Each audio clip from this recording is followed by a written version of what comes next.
How's it going, ladies and gentlemen? My name is Rallet, and welcome to a brand new video. My throat kind of hurts, so if I do sound weird, that's why. Either way, ladies and gentlemen, we've got Pokemon news and leaks to take a look at, so let's get started right away. First things first is a potential spoiler coming to us from SoulSilver art. He said this was sent to him from somebody on Instagram. Now, I was already sent this already earlier today, right before I finished recording my most recent video, and I thought I'd just make a double upload so I could cover this, but what is this? Well, basically, this was sent to around everywhere, and it was sent on 4chan, which shows this footage of what seems to be the evolution of SPRIGATITO, as at least what it looks like.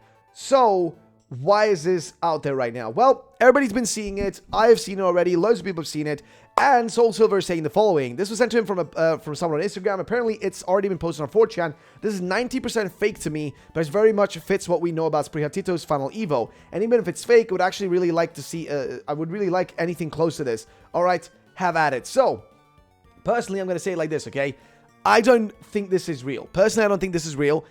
Something about this feels off. Now, it does have, like, a thing in the top left that says, like, shot 1 or whatever, and etc. But, like, I'm going to be honest, I don't think this is real. It does look cool. It looks somewhat cool. I mean, it could have been way worse. Imagine if, like, you know, this is not what we get. God, like, save us for what we're actually going to get. But I'm going to be honest, it does feel fake. The background, though, feels, like, a little bit strange. It looks kind of realistic in a weird way. And the camera movement, everything is just a little bit off. Everything just looks a little bit off with this one. Something always feels off here. So, I'm going to personally call fake it on this one. Like, that is not real. But, again, I'm just speculating, so keep that in mind. Let's move on to the next big thing. This was a massive amount of information from SoulSilver art. If you do not know who SoulSilver art is, he's a leak analyst. He analyzes leaks, and he's a part of our podcast. He's really good at this kind of stuff, and he's a close contact with Riddler, who is a legitimate leaker that's given us real info. So, he says the following. Pocozo, which is another, like, leak analyzer, said, found another PLA Pokemon, Overkill, teasing to Scarlet and Violet, symbol from the website. So, if you look at the way Overkill is actually, like, designed with all the spikes sticking out, it does look very similar to the sun logo seen on the website. It does look, like, very similar to that, if you guys can tell right here. Unless you have a really bright screen, you might not be noticing it, but that is pretty interesting. Even on, if you look at actually, like, the little Quillfish here version for Galar, it actually has the number 9 right here on its tail, which is for Gen 9. You know, and how to write number 9, you guys can see it right there. So, here's what he's saying. This one is undeniably, to me, you know, connected. Quillfish's tail as a number 9 seems plausible too, and ironic, as it always looked more like a 9 than a Q. In my opinion, I added the previous finds to make this into a PLA Pokemon tease, an archived thread below. And you can see down here, this was something that was talked about previously in an old thread back in March about all the connections that could be made here from old Pokemon to, you know, from Galar Pokemon that could be connected to this game. Which, again, another connection is the typings of the starter Pokemon evolutions in Galar are connected directly to the typings of the starter Pokemon, specifically in this case, in Pokemon Scarlet and Violet. So we continue on. Not to mention, Hisuian Zoroark is confirmed to be in Scarlet and Violet, which is true. This is the craziest one to me so far.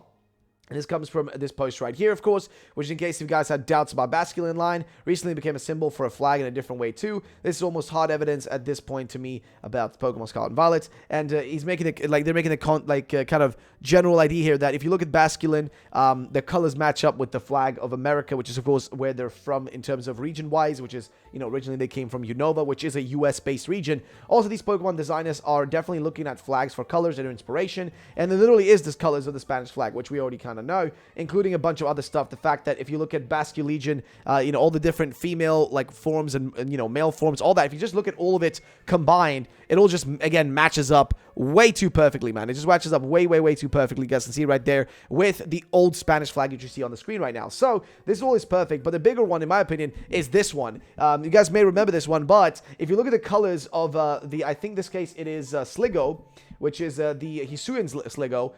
The normal one, I think, is this one right here, which is silver colored. The other one is gold colored, which connects again to the actual, like, shields we've seen that have, like, the emblems that you see on the trainer, like, the main character's actual outfits. They're either gold or silver, depending on what game you're playing. So silver for Violet and gold for Pokemon Scarlet. So again, a lot of gold-silver connections. just throughout all of this, which pretty much I think confirms that down the line we're going to be getting, within this generation, Gold and Silver remake. So something Gen 2 related is going to be happening, is at least what I think. So what do you guys think about all this? Let us know. We already know the typings of these guys most likely, so there's not really much we can learn from that, but just either way, I want your thoughts and opinions. Even on top of that, this was from Delta, who said, Shiberu Fugu seems to be broken down into several Pokemon. First, Wishcash, after being left alone for a while. Pinurchin seems to have been inspired by a sea urchin from electricity and needles. And finally, neutralized from urchin to, I don't even know what that is, a fish. Strangely, Overkill left the hint of urchin in it. So if you look at all these,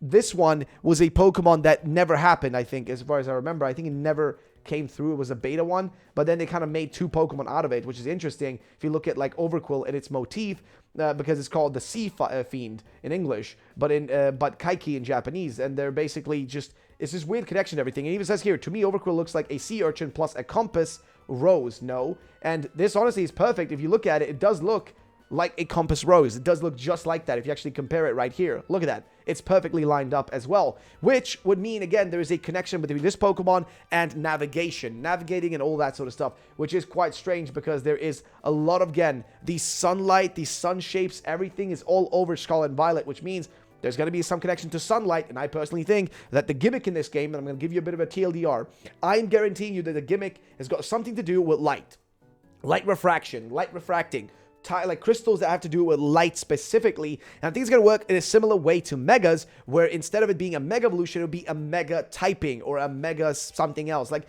kind of like the opposite of Mega, so to say, almost, if there even is a way to put that. But basically, it's going to be something like similar to that. And this one is actually really interesting from Fonz, who put together a really interesting theory. Now, this character right here behind me, which you guys may not be able to see right now, this is a character who's essentially, I think, the villain of Pokemon, the most recent Pokemon movie, Coco. When Coco, what is interesting about it, the name Coco is also perfect with FireCroc, right? FireCroc, again, that name could be connected to more or less a lot of different things. But one of the things could also be, as we already mentioned before, the Coca, monster. It's like basically a boogeyman in the Iberian culture, and in like just Latin culture in general. But this guy right here has the same outfit colors that match up with the literal Portuguese flag. His name is Dr. Zed. Zed backwards is Des. Des means 10 in Portuguese. And it says right here for his history that 10 years prior to the events of the movie, Dr. Zed worked on Chrom and Fossa Molbendium at the Biotope Company. Chrom is if you look at what it is in terms of color, is a combining form used to like a prefix meaning color. In chemistry, chrom specifically indicates a substance that contains chromium or a colored form of a substance. And you have the two of them, which have the colors, again, hair colors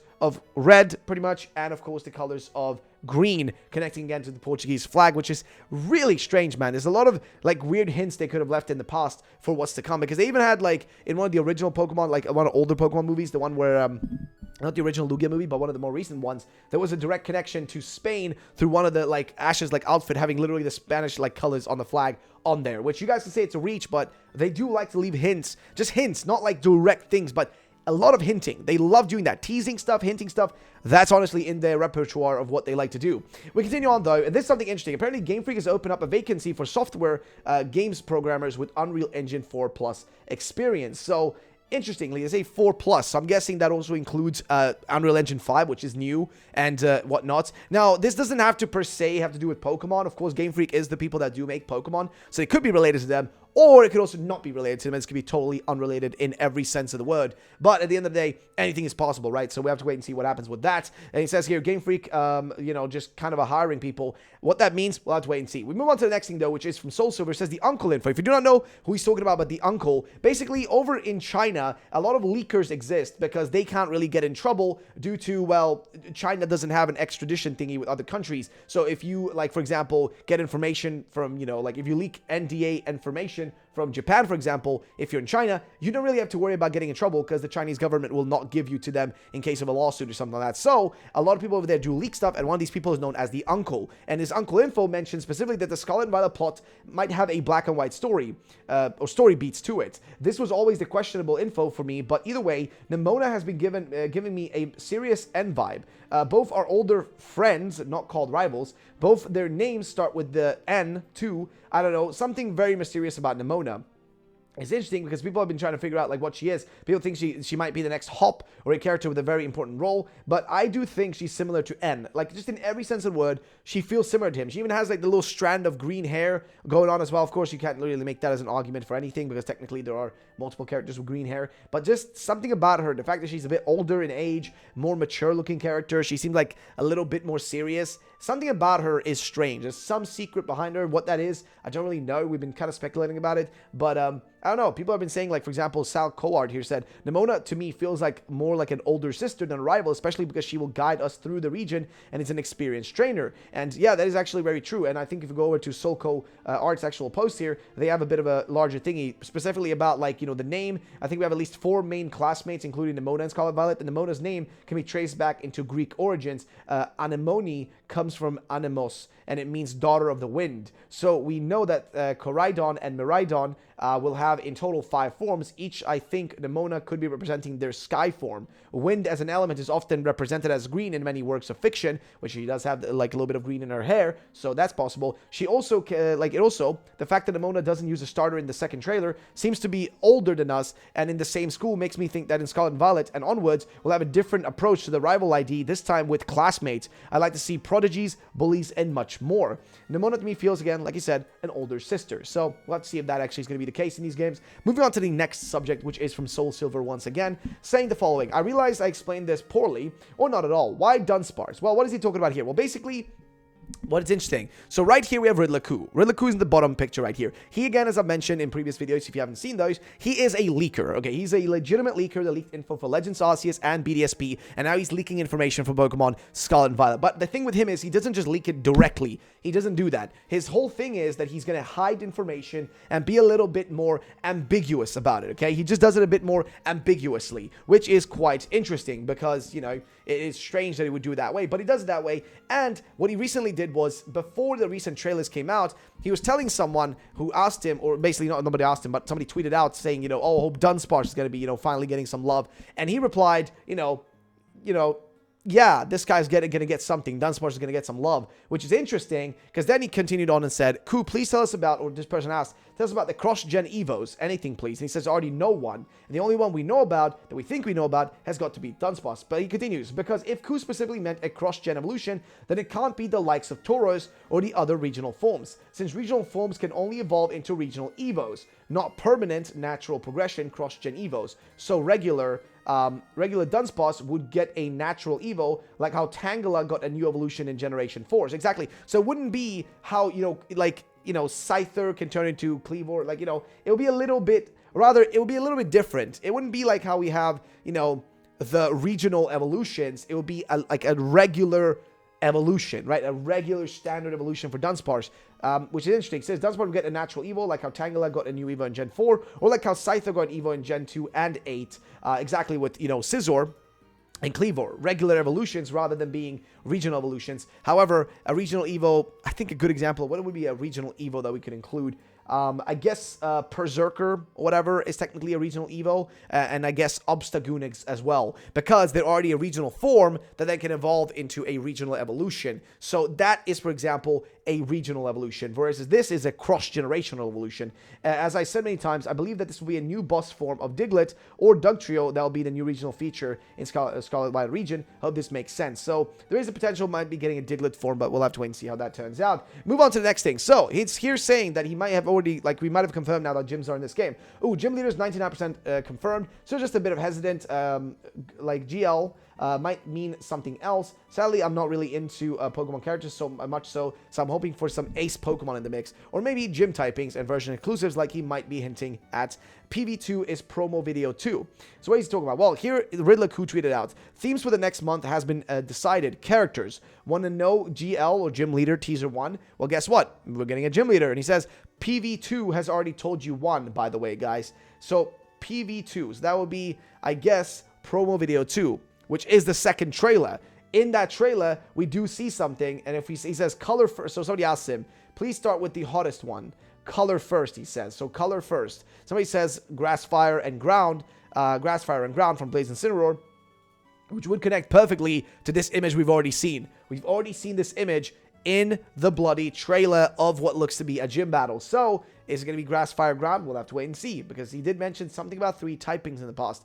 But he did say also tell us about a character or more about one gym. I think the latter makes the most sense. The grass gym. Also, Jigglypuff line is confirmed back, but Koo's favorite Pokemon isn't back, and I agree that sucks. Noodle is what is Koo's favorite Pokemon. So here's what he's basically saying. PV2 has already told you one, guys, by the way, and he says everyone always asks, did my favorite Pokemon get into Scarlet and Violet, but never did Koo's favorite Pokemon get into Scarlet and Violet. He says my favorite failed this time. It sucks. Somebody else asked also. Awesome. I can't wait. These riddles are always fun and interesting. Also, Koo, just wondering, does my favorite Pokemon Wigglytuff make the cut? He says, yup. So I guess Jigglypuff, Wigglytuff, they are confirmed in these games, which is quite interesting, to say the least. I'm not gonna lie, it's quite interesting. But we move on to the next subject, which is, there has been these weird tweets from who else but Nintendo, saying some interesting stuff. For example, they said, are you laid back, move at your own pace, and love to eat? If so, you'll get along very well with Coco, who plans on making this chill FireCroc Pokemon their first Pokemon. So obviously here they're hinting again at something to do. I might be crazy, but they're hinting at, like, you know, chilies or, like, you know, just peppers and stuff like that, because they're literally calling it this chill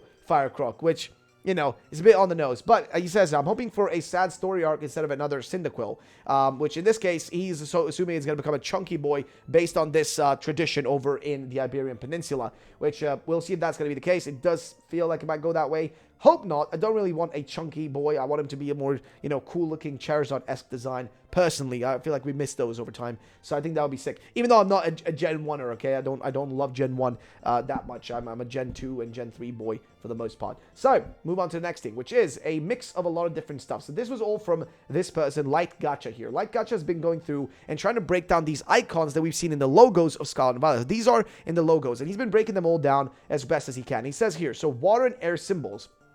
On the other hand, the compass follows a circle that symbolizes the limit of a person's movement. It represents the limit between humanity and eternity. So he here is trying to make the connection that it's related to specifically, like, waves in this case, like, you know, just circles that symbolize, you know, water and air, more or less. And with also this thingy, which I'm not really sure exactly what that is, but I do know there might be also a connection to a sextant over there, which I could be wrong about. I think actually there's another one that's related to sextant. This one, though, is strange because, again, there seems to be a lot of connections to, like, calculations and or like traveling of some sort, like some sort of like moving from one location to another. Basically navigation. There's a lot about that, and I cannot remember what this thing is called, but I'm pretty sure this is used to like map on a map to like measure distance between certain locations and stuff, which is quite interesting that would be included, and that there is a wave feeling to that. So this one we can more or less, I think now, assume it could be related to waves and surfing. So maybe a form of surfing. And he says, continues on here saying, movement is a change of position or place. If someone or something, it also is a state in which the body is while changing position. It also used to refer to other concepts such as animation, circulation, and traffic. And here we're looking at specifically in the top right corner here, this logo. This logo seems to be showing something going in a circle, which he is not wrong. If you do look at like the concept of just something going in a circulation, this does fit perfectly in there. So it could be something, it could be nothing. We'll have to wait and see how that turns out. And then we also have this one, which I think this one is the best one he's gotten to so far, which is that if you look at these two, is it possible that they are, instead of being a sextant, which is still most likely could be, is it possible it also could be connected to specifically being, in this case, the way like sometimes we picture the kind of the icons of a mountain, and or, you know, this way of kind of, I think this is the way of looking at, like, I could be totally wrong here, but this is a way to sort of like show off like where land and ground kind of meet, right? Like where earth and like, you know, and mountains kind of like collide in a sense, right? So